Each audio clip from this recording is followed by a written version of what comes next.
frankly, wasn't all that good of a student. He went off to little Eureka College, couldn't get any kind of academic scholarship, had to work his way through college. And there he was a so-so student. By the way he worked his way through college, he had a job washing dishes in the women's dormitory. Said later it was the best job he ever had. Graduated with a degree in economics, the only president of the United States with a degree in economics. Couldn't we use him now?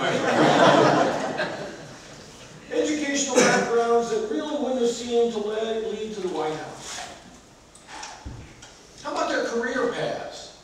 Well, you might be thinking, Lincoln was a lawyer. Of course, all kinds of lawyers end up as president. And that's true. And not the kind of lawyer Abraham Lincoln was. Abraham Lincoln was a lawyer who was never, ever going to be serving on the United States Supreme Court. That's not the kind of law he practiced at all. In fact, while he was a very prosperous lawyer, his law practice was such that if he were alive today practicing that type of law, you would see him advertising on television. And his commercial would begin with these words. Have you been injured in an accident?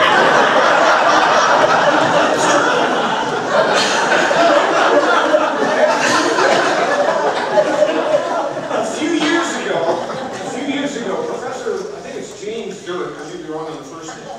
Professor James Dirk from Anderson University wrote a wonderful book called Lincoln the Lawyer. He sent a team of graduate students into every courthouse in the state of Illinois where Abraham Lincoln had ever practiced. They found over 6,000 cases that he had been entered into. And over 2/3 of them, more than 4,000, were simple debt collection cases. He wasn't on the leading edge of practicing law. He was a debt collection lawyer. Ronald Reagan, how about that career path? Hollywood? Are you kidding me? Seriously?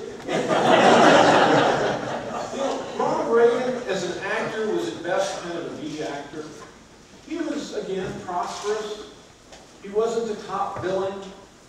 He was making a living until he forgot the first rule of acting, which is you never go on stage, you never go on screen with a child or a cute animal. They'll always steal the scene, right? The late 1950s, he did a movie called Bedtime for Bonzo, and his co-star was a chimpanzee. And at that point, his career was pretty well over. He could no longer be taken seriously. So he changed jobs and became what he called a pitch man. He was hired by General Electric. Yeah, some of us will remember that he was the host for GE Theater. Used to be on Sunday nights. But more than that, what his job was, he drove himself in his station wagon all over the United States, and he would stop at General Electric facilities. He would meet the management, and then they'd take him in, and he'd walk the production lines. He'd give a pep talk, and he would tell those production line workers why what they were doing was important to America. Make them feel good about their jobs. Not the kind of path you'd think would ever lead to the White House, but years later he did say, when he was asked, where did you get the amazing ability to communicate with rank-and-file Americans? He says, walking those production lines, listening, knowing who they were, what their concerns were. Let me tell you how their two were alike in a way that few presidents can match. Both of them, it seems, had the inability to ever hold a grudge. Some of you know, Pam and I have spoken about a wonderful book called Team of Rivals, written by Doris Kearns Goodwin. It's about the convention of 1860 and the people who were trying to get the presidential nomination, and Abraham Lincoln ended up with it, an absolute underdog. Nobody thought it was going to happen.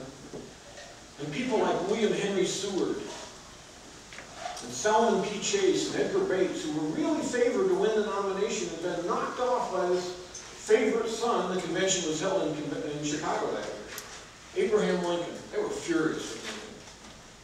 And yet somehow Lincoln never took their anger personally.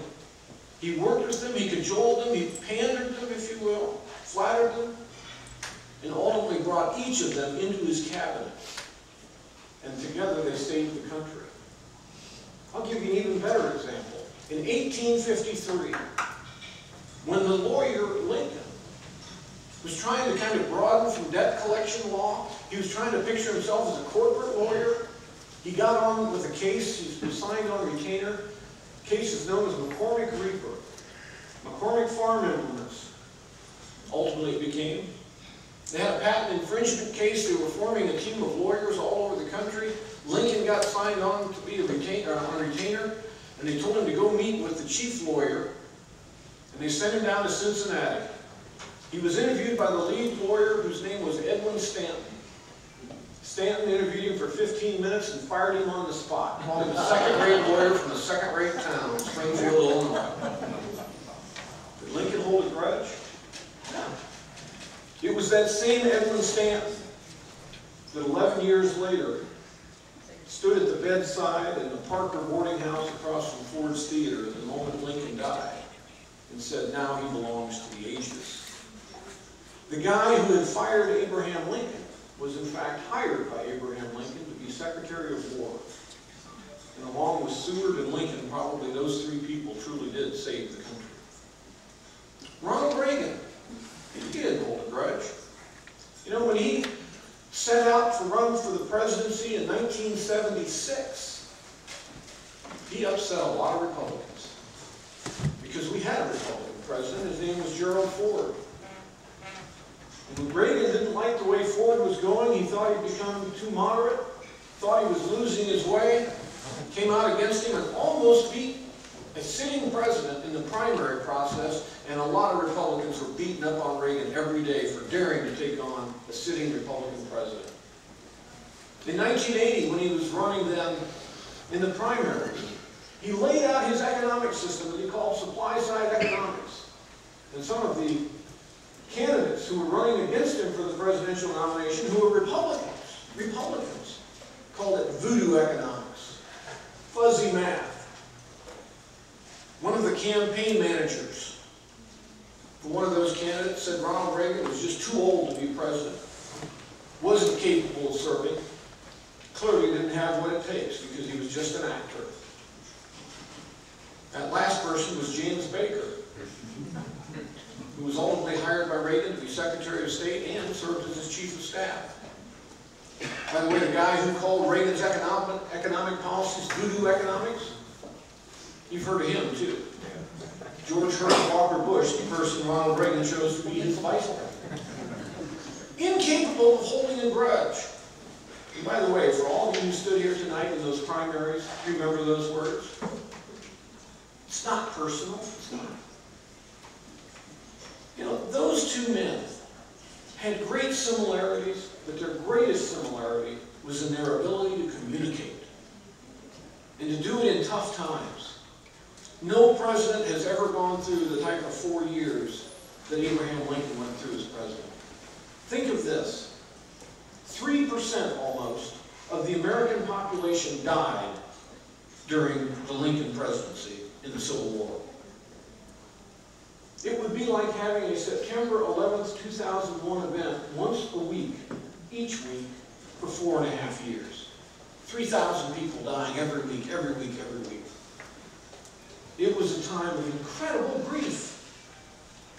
And yet, it was Abraham Lincoln who used his words to bring people up time and time again. When it looked like the Congress of the United States was going to defund the war, Lincoln spoke to them and said, the dogma of our quiet past are inadequate for the stormy present.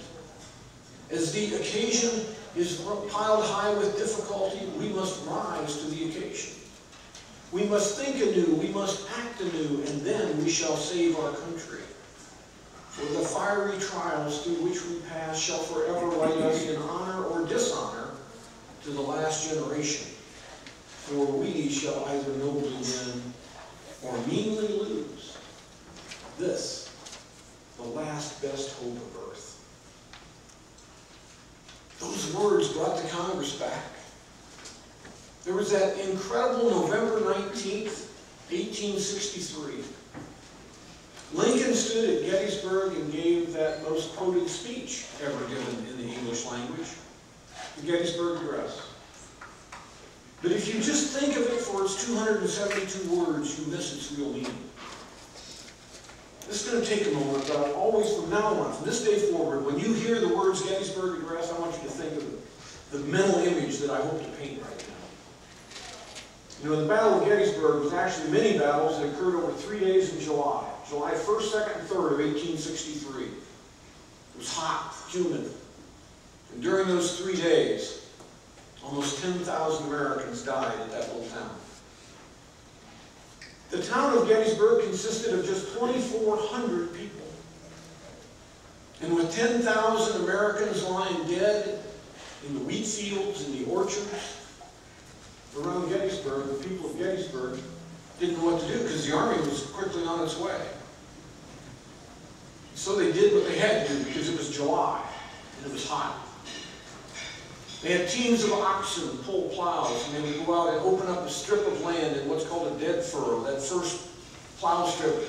And then they'd go back and go over it again and over it again, and they'd dig it deeper and deeper. And then they started putting the bodies in because it was July. They covered them back up very quickly. They had no more than gotten done with that duty than they realized, wait a minute, this is not right. The sacrifice that happened here is something greater than we've ever seen, and it deserves more than trenched graves. A lawyer in the town whose name was Wells led the effort. He called the federal government and said, you know, I've got some land I would like to donate for a new national cemetery. Even back then, the government reacted way too slowly. It wasn't until the 1st of October that they took title to the